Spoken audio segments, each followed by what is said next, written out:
Hi guys, welcome to camp. I'm glad you could join me.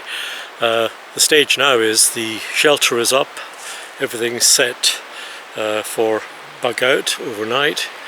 The first course of soup has been consumed, and the next stage is to gather some dry dead hanging, preferably from a birch tree.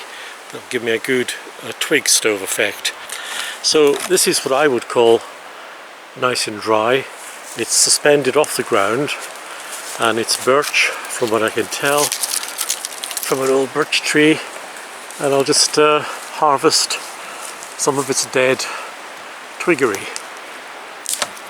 Very dry. You can tell by the cracking sound that you're not causing any damage to the forest. You're just taking what's already served its purpose and harvesting it. So we'll take that to the cook area, and where we have, away from camp is always the best thing, just a few feet away from the sleeping quarters.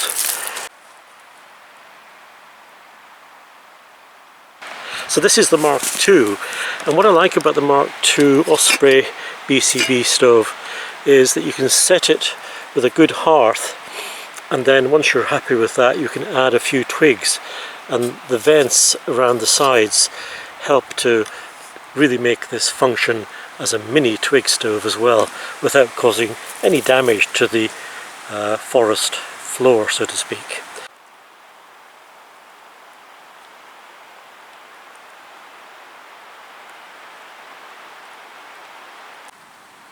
Okay guys, so what I've done here is I've made enough fuel to burn for about an hour, should I want an extended cooking and brewing, and also for company in the forest. It's what people call bushcraft TV. So I've got very dry twigs, about 4 fingers long maximum, so that when I put it into the twigs section, so to speak, I can do it in such a way that it doesn't fall out into the forest floor and start a fire, so it's all contained. So that's why I use small sticks that don't overlap the top of the twig stove. So it's been a wet couple of days, but overall I think they are 80% dry.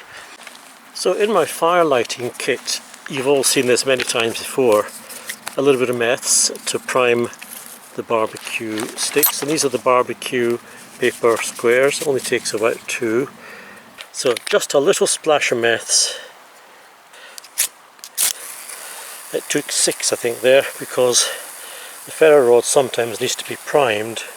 The stove is pretty much alight, so I'm going to start off by putting the BCB mug on without anything in it.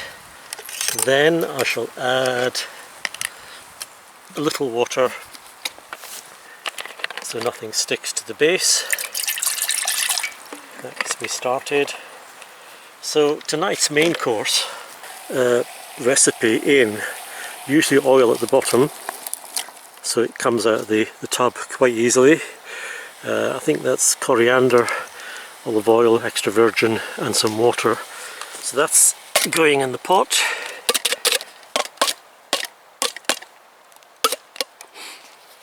Tomatoes as well, concentrate as well. Why bother with twigs when I can just use meths? Well, simple answer to that question is it's good fun, it's good practice. So I'm just going to add some twiggery now, extend the burn just nicely. So there you have it, a twig stove basically, a multi-purpose. So full marks for the design. Obviously the cadets and army that use them perhaps find them bulky, but they're quite lightweight. They're lighter than the original Mark I by a few fractions, but slightly bigger mug as well, but lighter material build, but still do the job, and so it is a versatile unit. Of course they're designed for burning gel, I guess, and heating up rations in a tall mug of water. So really happy with that. Look how well that's burning. Excellent. So that really cuts down in the use of fuel considerably, and of course the smoke acts as a midgy deterrent. Win-win. It's time to add the noodles and a bit more fuel as well. Oh, it's really going well, this fuel. It's not burning too fast. Now that's looking really delicious in my humble opinion.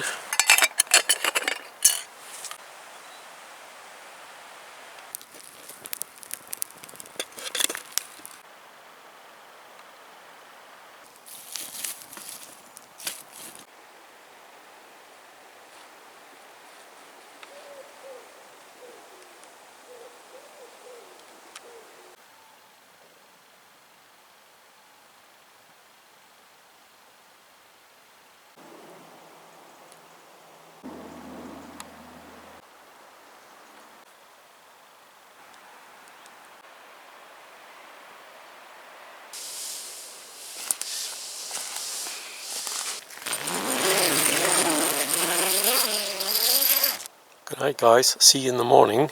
Chin chin.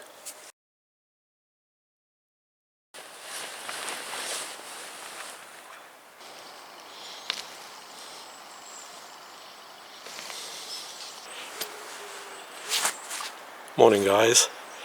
Survived the night, 8 hours darkness is over.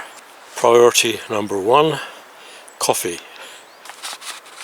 Inquisitive bird life.